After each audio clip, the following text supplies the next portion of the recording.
O que você faria se dinheiro não fosse mais o problema? Que pergunta, hein? Porra, cara. Oi, Joel, seu olho tá aqui. Tum.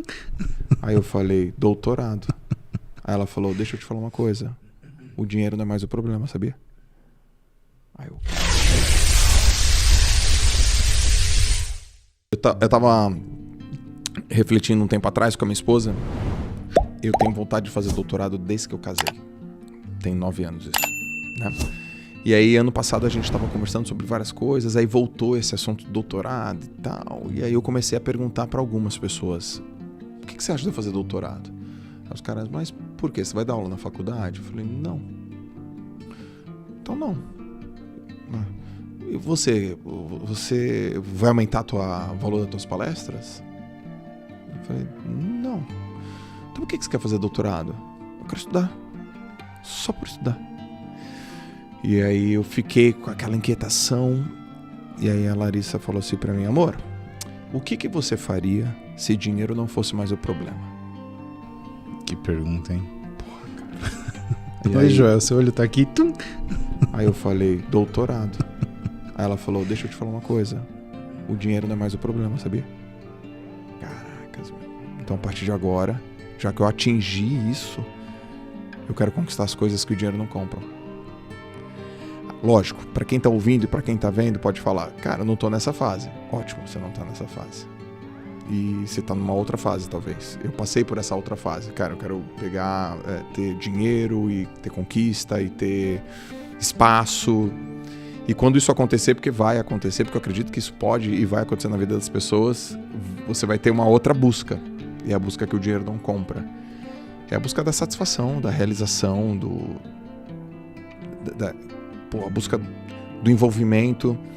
Eu sou um cara que convivo com muitas pessoas, Muzi, que falam que faculdade não serve pra nada. Eu convivo com essas pessoas que falam isso. Essas pessoas estão na internet falando isso. Essas pessoas, alguma delas tem meu WhatsApp e eu sou contra, total. Eu falo, você pede pra pessoa não fazer faculdade. Mas tu nem fez. Você nem fez faculdade. E outra coisa, você fala que a faculdade não vai te enriquecer, mas a faculdade nem promete isso. Exato. A faculdade não promete isso. Eu já participei de mais de 150 bancas de TCC, cara. Nossa. Mais de 150 bancas eu já vi. Eu já vi mais de 150 famílias em banca de TCC. Aquele pai que é pedreiro, aquela mãe que é dona de casa, vendo o filho, que é o primeiro da linhagem. Até uma graduação. As pessoas choram. Aquela menina que penteia, bota uma maquiagem, na hora de falar ela fica rouca. Ela tem que tomar um remédio que ela tá muito nervosa, porque ela fala, esse TCC é pro meu pai, o pai chora. Eu vi isso umas 150 vezes. Você fala que isso aí não forma o menino, que isso não é um exemplo para uma família. A gente não tá falando de dinheiro, cara. A gente tá falando de sonho, realização. Eu já vi pais falando assim, posso morrer agora. Por quê? Porque minha filha tá formada. Eu já vi mãe falando assim, formei uma filha. Sou nordestino, mas formei minha filha. Eu já vi pessoas se formando vendendo amendoim na praia, vendendo docinho de bicicleta. Então, a pessoa que fala, não faça faculdade, cara, você tá com uma visão deturpada, rasa, incompleta. E que tipo de incentivo que você tá dando? Você tá falando para não ter educação. Exato. Agora, eu te entendo. Algumas faculdades têm que revisitar a sua ementa, a estrutura educacional tem que ser revista, mas não apoiar o estudo tá errado. Então, eu sou um cara que defendo o empreendedorismo, defendo que as pessoas queiram enriquecer, defendo a educação, defendo a faculdade, defendo que as pessoas busquem aquilo que elas identificam, cara, que é importante. E não sejam manipuladas, porque a gente é, né? Manipulado pra caramba pelo meio que a gente tá. Sim. Por opiniões e conselhos construtivos de quem nunca construiu nada. Perfeito. Não é, meu? Os cursos de como enriquecer. E aí você vai ver o cara que dá o curso e vai embora pra casa de Corsa. Nada contra. Mas, cara... Pera lá, né? Por que não funcionou com você primeiro? O personal trainer que não é sedentário, o nutricionista que não tem educação alimentar, o cara do banco que fala sobre educação financeira e tal, entendeu? Não tem como, cara. So sorry. Eu faço 2 análises das coisas que você falou, assim, eu faço 2 ponderações. Pelo que eu entendi que você falou, e eu concordo muito, que a faculdade, ela é, na verdade, algo que te faculta, algo que te habilita a... Né? Eu acho que isso tem 2 coisas importantes. Primeiro, se te habilita legalmente, ou seja, você tem aquela propriedade. A gente vive num estado de direito. As coisas elas têm uma legalidade para elas acontecerem. Né? E o que acontece dentro da legalidade, da validação? Você está falando que você é capaz de fazer uma coisa com uma eficácia e com uma segurança. Chancelado por uma instituição que tem poder de fazer isso. É mais seguro e eficaz você ser treinado por um profissional de educação física que fez uma faculdade de educação física do que por uma pessoa que é um prático que pode ter, né, todas as noções empíricas ou práticas da coisa, mas quando a gente vê populacionalmente, os formados em educação física, eles têm essa faculdade, eles têm essa habilidade. Perfeito. Outra coisa que eu te falo, aí é um entendimento meu sobre o que você falou sobre doutorado. O que eu entendo?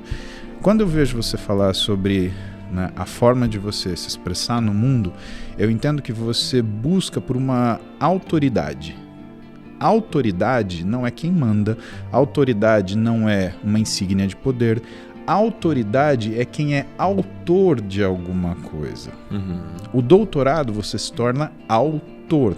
O mestrado você faz uma análise de uma situação, né? O doutorado você traz uma inovação. A tese.